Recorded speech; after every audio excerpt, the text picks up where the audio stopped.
Hello leading ladies, welcome to your 100-day program. We're up to week 12 and this is a very important topic as it's all about dealing with self-doubt and staying on course.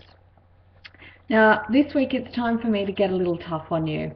You might think I've done that already, but you know, we're nearing the end of the program and it's really important that you're getting the most out of everything that we have to offer here through the 100-day program.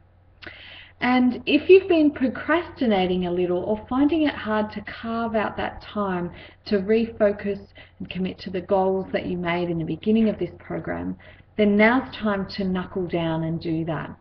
I also want to remind you that this is a great week to go back to undertake the Lifestyle and Legacy Business Assessment.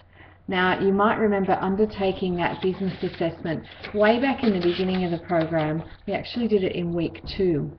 And I'm going to repost that on the website because I really want you to think about retaking that and just seeing how far you've come since week 2. It's been about 10 weeks.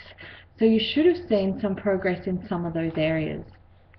So this week is about getting back on the horse and staying on course until the finish line. And for many of us, one of the biggest hurdles that prevents us from doing this is the mindset, the self-doubt factor, the fact that we judge ourselves, that we hesitate, and that we wonder if we're worthy. So have you ever wanted to create something in your life that was a little bit out of the comfort zone and you found that you had talked yourself out of it almost as quickly as you'd thought of the idea in the first place? Yes, that little voice of doubt, you know, the niggly one that goes on our shoulder. I'm not capable of doing that. Maybe I might fail. What if I don't know blah? I don't have enough knowledge of blah. Fill in the blanks. You know, whether it's time, energy, money, resources, connections, knowledge, anything at all can prevent us from moving forward unless we start moving through some of those mindset barriers and remove a lot of the self-doubt that can sometimes go on.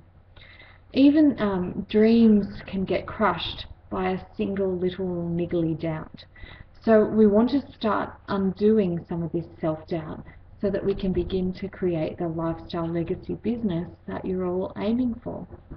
And what I've been noticing a lot lately is a lot of my private clients, whether they're one-on-one or whether they're corporates and teams, actually find that they seem to get stuck at a certain point. Their lives and the businesses aren't perhaps going the way they'd once imagined, and they start to see the distance between where they are now and where they want to go as becoming this big chasm that gets deeper and deeper and wider. And sometimes that distance starts to seem insurmountable. So it started me thinking, what allows this self-doubt to creep in, and what can shift us from this stuck state, or what keeps us held there? And the specific problems or issues, as we might call them, can vary very, very greatly and can be very different for all of you depending on where you're at in your business and your life. For instance, some people talk about having a problem with something and then they go on to describe the problem or the obstacle to me.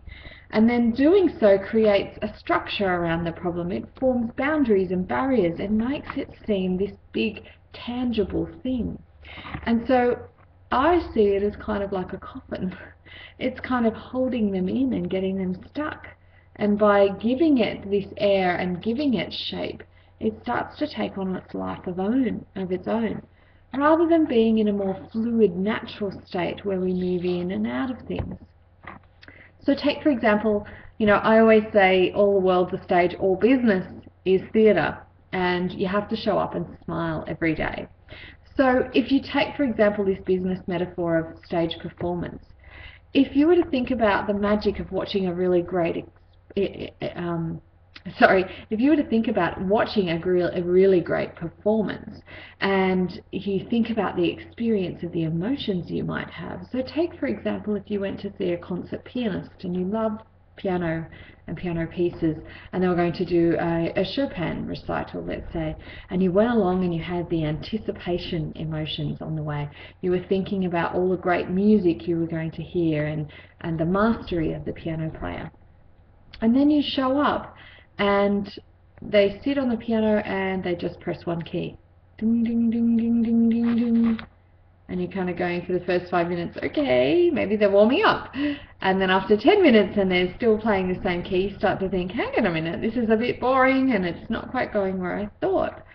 Well, that's because maybe they're in a stuck state, and life and business are pretty much the same. If we move and flow and move with things, often there are good times and bad times and, so-so times and mediocre times and great times. If we move with that ebb and flow, life has a way of continually moving on. But if we get stuck in one spot and get rigid about what's not working, I'm not doing this, I'm not getting more leads, my clients are drying up, the money and the cash flow is not working, then we start to get stuck. And, sometimes when we get stuck, that's when we start getting burnt out. So how do we overcome these self-doubts and this frustration and prevent ourselves from getting into a stuck state? Firstly, by remembering that in business and life, nothing is forever. The whole way life and business works is that it is this constant and never-ending change. So we have to learn to be more fluid and go with that process. Secondly, we can change our language so the words that we're speaking, have real power.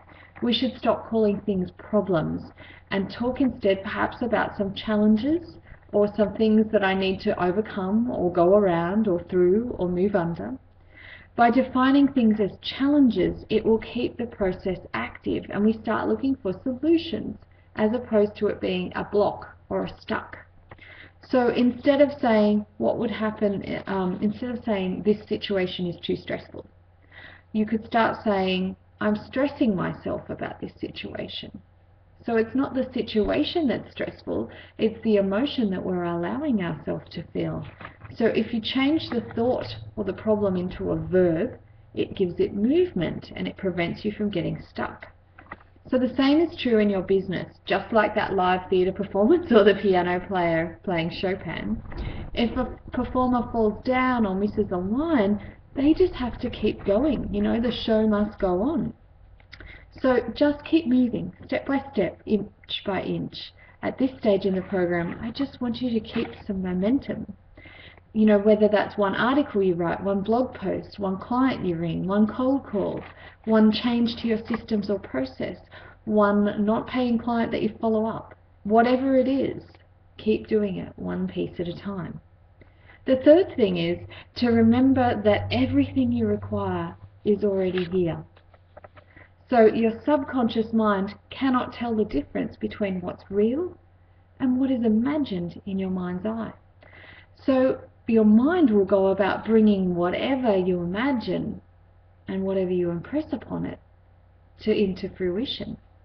So if you want more sales, more effective marketing, you want more clients or more prospects, then what you need to do is start building an image of that in your mind's eye. And get involved with that image from down here in your heart space. Get involved with that image and then things will begin to move in your direction. The thing that often stands in people's ways as well is crumbs consciousness. So if you imagine little breadcrumbs, a crumbs consciousness, or in a way that means settling for less. I want you to this week listen to the brief, it's only about a minute and a half, audio from Shirley Smith, who's a counsellor, and she outlines what crumbs consciousness is all about. I think you'll find it quite enlightening, and I encourage you to have a listen and look in your business and your life at where are the areas that I'm accepting crumbs and I'm not going full out for what I deserve. So what if you spend all this money, time and energy and all your investment in this program and any other programs and things you've been doing in your business and life, and you still fail? Well, we all have those thoughts. And contrary to what most people think, having fear and self-doubt is not really a problem at all. It's just part of natural awareness in humanness. It's what you do with the fear and doubt that makes all the difference in the world. It's what highly successful people do with their fears and doubts that make them highly successful. If we resist it and overanalyze it, then really we're moving ourselves into a weak space right in the beginning. So you need to forge your own path. You need to be bold and courageous, to understand where those fears are coming from, but to just keep walking your talk, to just keep putting that foot in front of the other. That's one of the reasons you joined this program, right? To have some support and a team around you to help and encourage you to keep putting that foot in front of the other. I want you to keep doing that, to keep stepping up, to be unique, to live your UQ factor, to be everything that you know you can be. Self-doubt is going to be something that you'll continually face upon this path of creating a lifestyle and legacy business, but it is no reason to stop moving forward. Please take a few minutes this week to readjust your focus and to think about where have I come from.